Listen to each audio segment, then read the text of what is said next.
Brad, when you were promoted, Mark specifically said that your production and your offense and style and play calling at Augustana was a key factor for him. So went back and did research, talked to a bunch of guys at Augustana and players, and you were very heavy on quarterbacks audibleizing. Mark likes checkdowns, not real big on audibleizing. And I asked him today, that's the Brad Salem system. Are you fine letting them have those reins? And he kind of hem-hauled a little bit, but my point is it you having to adjust to him, or have you been given the reins to do your offense? No, I think we obviously adjust to each other, and things that we've done football-wise, but there's a little bit of freedom, but maybe more decisions during plays or different things that you see. But the biggest thing comes down to execution, getting kids to play fast. What's going to surprise people about Michigan State's offense? We'll find out.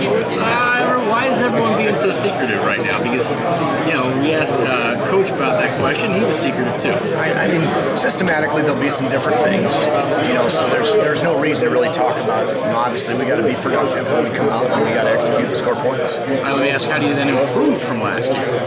I mean, you got to be able to run the football. And regardless of what you do systematically, you got to be able to control the line of scrimmage, run the football, and need to get consistency, really on every down. And one of the things is, can you eliminate the negatives? In football, you're going to have those, as far as can you eliminate the negative plays, just to not put yourself in an unfavorable situation on third down. Is it an advantage to you, Brad, that the offense was so bad last year statistically? That's just a fact, not ripping any individual, that there really isn't much where to go but up.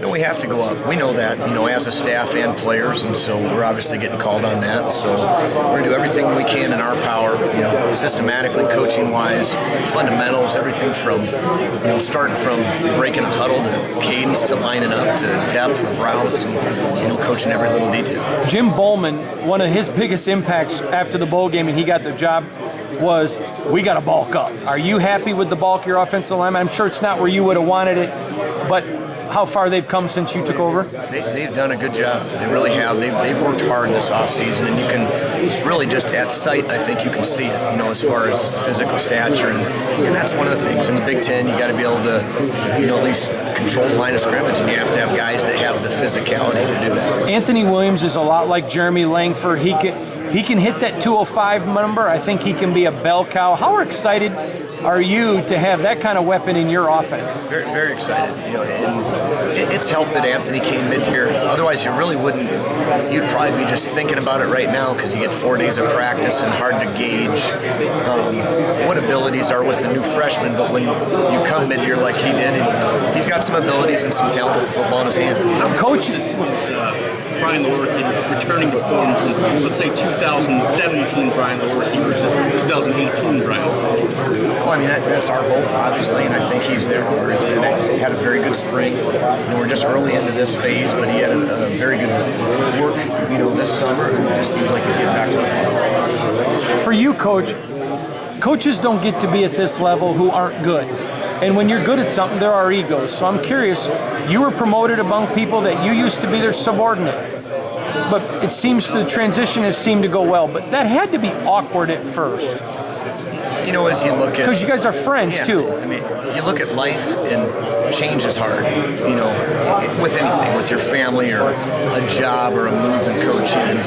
And I said this in the spring, and we all have known each other. I mean, I was Coach Bowman's GA in 1995 and have worked with everybody in the room.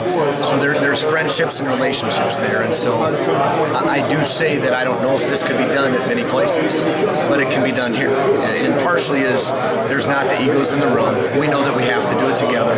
We know we got to rely on each other. The moves have kind of spurred all of us, coaching different positions or in different positions, and really to narrow down our focus on what we need to accomplish in offense. In fairness to Coach D'Antonio, there were a lot of people, including me, I'll admit it, that thought there should have been some coaches on this staff let go. But he said, no, I'm keeping everybody. How important is it for this staff, every one of them? You weren't the head last year, but to prove him correct. Oh, absolutely, absolutely. Because we've been together for so long, and I think we're really an advantage when there is a change, on maybe one side of the ball. That all of us have been here. We know who the players are. We know historically in 2013 versus this team, we did that. In that conversation, we can have. There's things we can go back to. We did 6 years ago or last year, and so that conversation makes a pretty easy transition. But there was no questions for us of who the players were. It wasn't new. Ladarius Jefferson, I moved into the running back room, but I saw him in high school camping or 7-on-7, and so those things are definitely an advantage.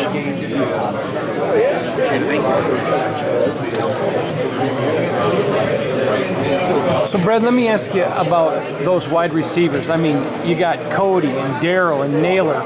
C.J. Hayes is making a room. Then, the youngster, Julius, gets put over there. How excited are you about these wide receivers? It's a good group, talented. And part of when you go into season 2 is the unknowns of guys that haven't played. And we know we got really about 5 or 6 guys that have played football for us on Saturdays. And so you know what you have, and you know that there's going to be a marked improvement each year. Part of it is comfort. You see the transition in spring, with some of the different things we're doing. It took a little bit, but now there's just a comfort level. And your goal is that they can play fast and not think. Your offense, when you go back and study at Augustana, was quarterbacks were not afraid to run. Lewerke did that in 17. You guys tried to protect him in 18. He still got injured. Izzo's approach is you just got to be who you are and not worry about injury. Do you have to be a little bit different in football and guard them, or can you, even though it's a different level from Augustana to the Big Ten, can you run whatever you want to run? You still need to be smart, but you do need to play to the strengths of your people. One thing we've heard talked about is tempo is going to be used a little bit differently. So how does tempo impact what a defense is forced to do and how they have to react to your offense? I think the one thing with tempo is it simplifies both sides. I think it forces you to simplify offensively, but it also simplifies them a little bit defensively just because time and getting plays off. But we'll be in and out of different tempos and things like that. But I think it's something that has been a good change for us in spring. What about